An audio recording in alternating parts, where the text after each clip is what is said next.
Hello Aries, this is Inspire 2016 with your weekly tarot reading for the week commencing the 23rd of January until the 30th of January 2023.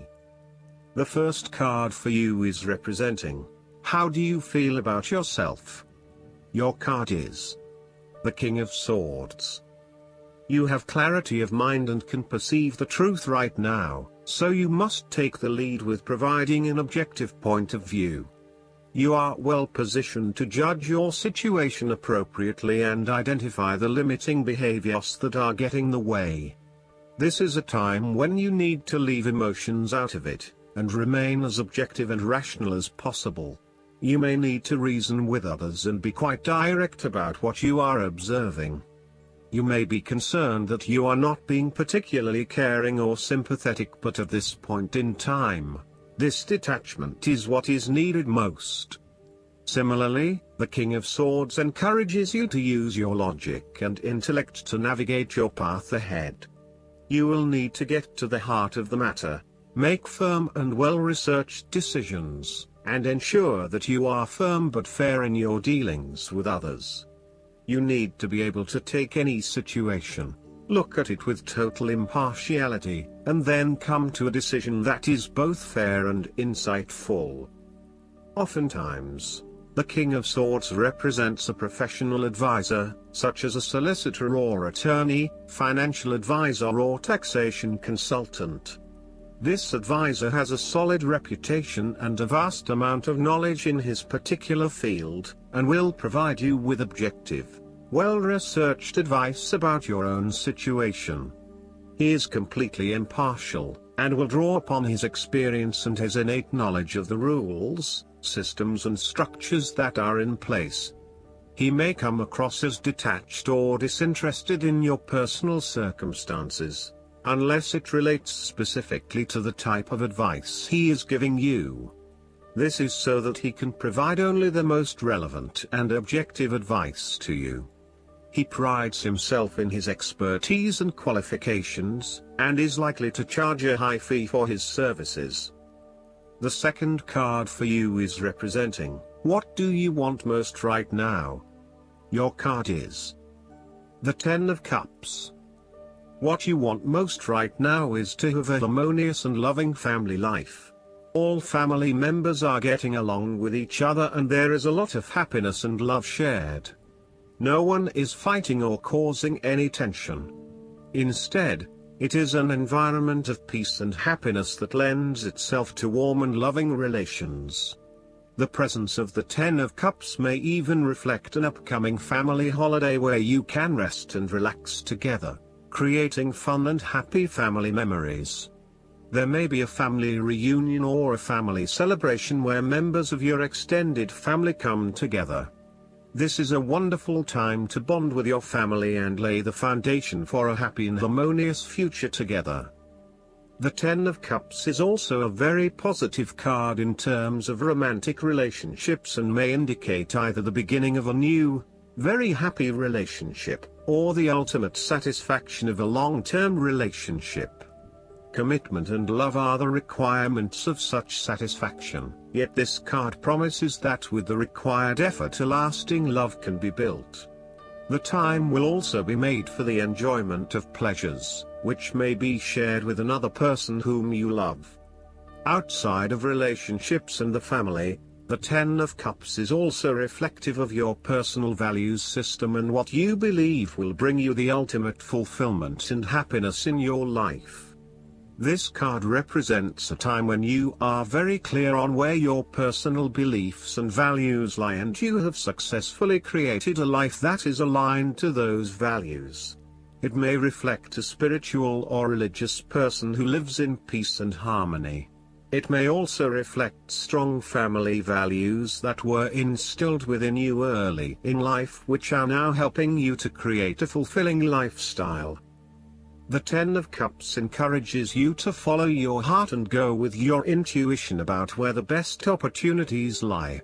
As an intuitive person, you know that you can trust your gut feeling to guide you.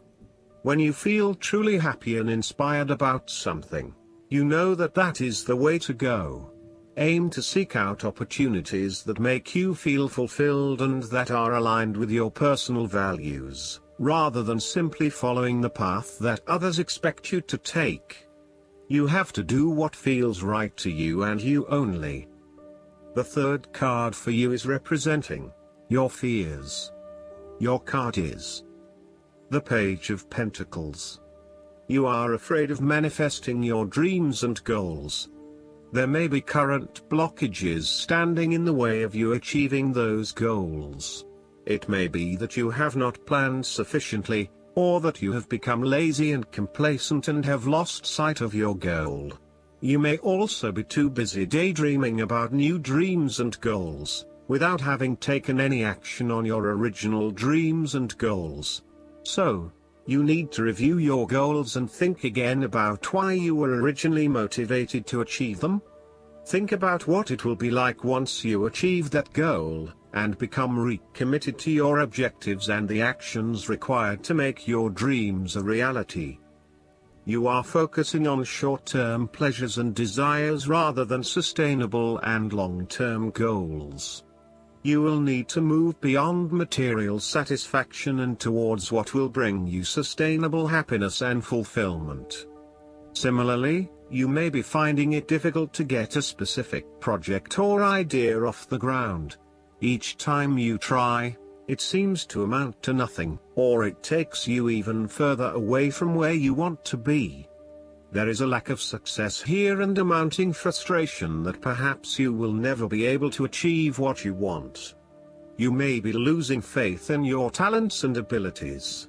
If this is the case, relax, lighten up and give yourself some space and downtime for a short period. Take a holiday or a break from your usual routine, and you will find that this helps you to re-energize and refocus. The fourth card for you is representing what is going for you. Your card is the Four of Pentacles. You are very conservative about money and are not inclined to gamble in financial matters. You were very protective of what you have accumulated over time, and slowly and steadily you increased your net worth through saving money and safe investments. You were self-sufficient both financially and emotionally, as you often equate money with emotional security. This card also indicates possessiveness, greed and an overly cautious approach to life. You may be afraid to take risks, both financially and emotionally, for fear of losing everything that you have attained so far. As a result, you may be vaguely unhappy and unfulfilled. Deep down you are starting to realize that you have sold out for a conservative and overly safe approach to life. Thus, the Four of Pentacles indicates one of the dangers of prosperity, the temptation to value money far above its real worth. If wealth and financial success lead to a miserly or penny-pinching attitude, then you have found yourself in a narrow-minded state where nothing is perceived to have any significant value other than money. This attitude is an expression of extreme attachment to the material things of the world and is unhealthy in the long term. Sometimes, the Four of Pentacles can indicate an inflexible attitude that is resistant to change. You have already established a way of living that now works for you, so why change? Change appears to be a threat to your certainty, safety and security, and may place you at risk of losing all that is important to you. Any suggestion of doing things differently is therefore going to be met with resistance for fear of how it will impact your personal sense of security. Thus, you are more likely to favor tradition and tried and tested ways of doing things, rather than taking any risks at this point. The fifth card for you is representing what is going against you. Your card is the Six of Pentacles.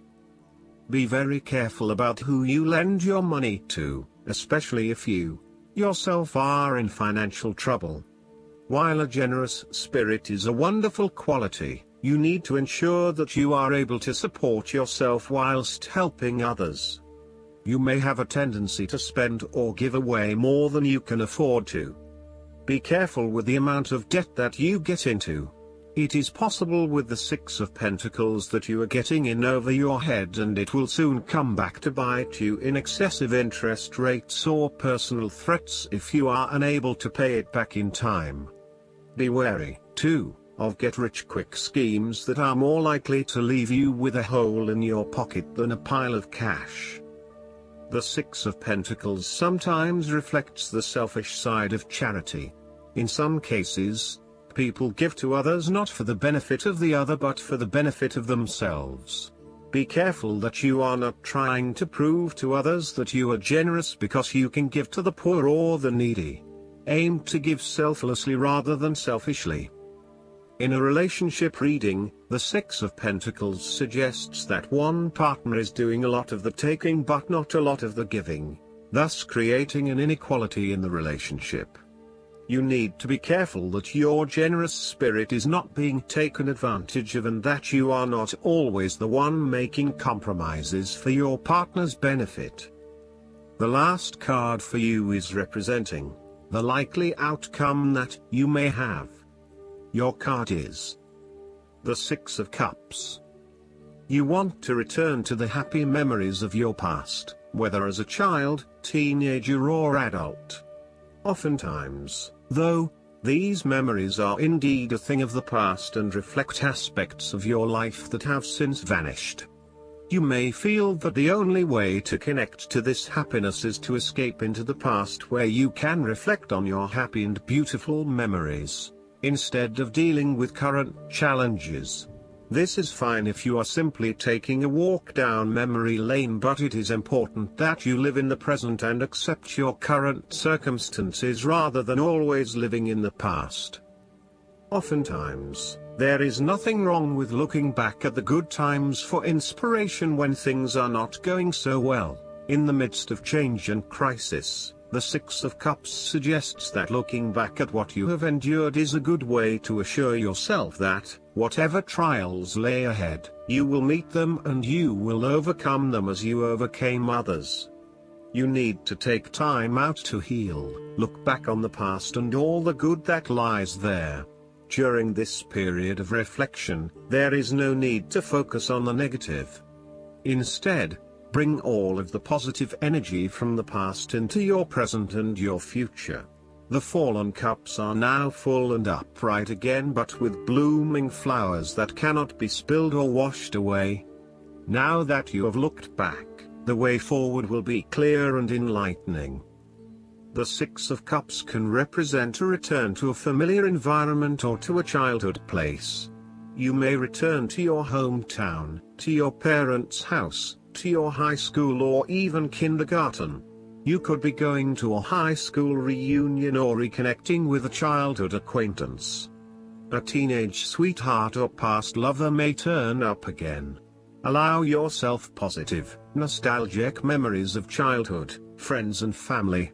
If you can, spend time with younger people.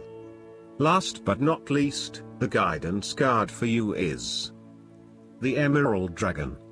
Receiving this card invites you to fill your aura with emerald light so that the emerald dragons can enter your energy fields easily and consume all that no longer serves you. Breathe gently in and out of your third eye so that the emerald dragons can touch and open it. They will start to pull back your veils of illusion. This card indicates you are ready to receive healing, love and a cornucopia of wonderful things. So relax at a deep core level and invite these magnificent dragons to bring good fortune into your life. Remember to be grateful for all the good that comes your way. I hope that you enjoy everything, and if you like the reading, just please click subscribe and you will get instant notifications every time we publish a new video right to your YouTube. Thanks.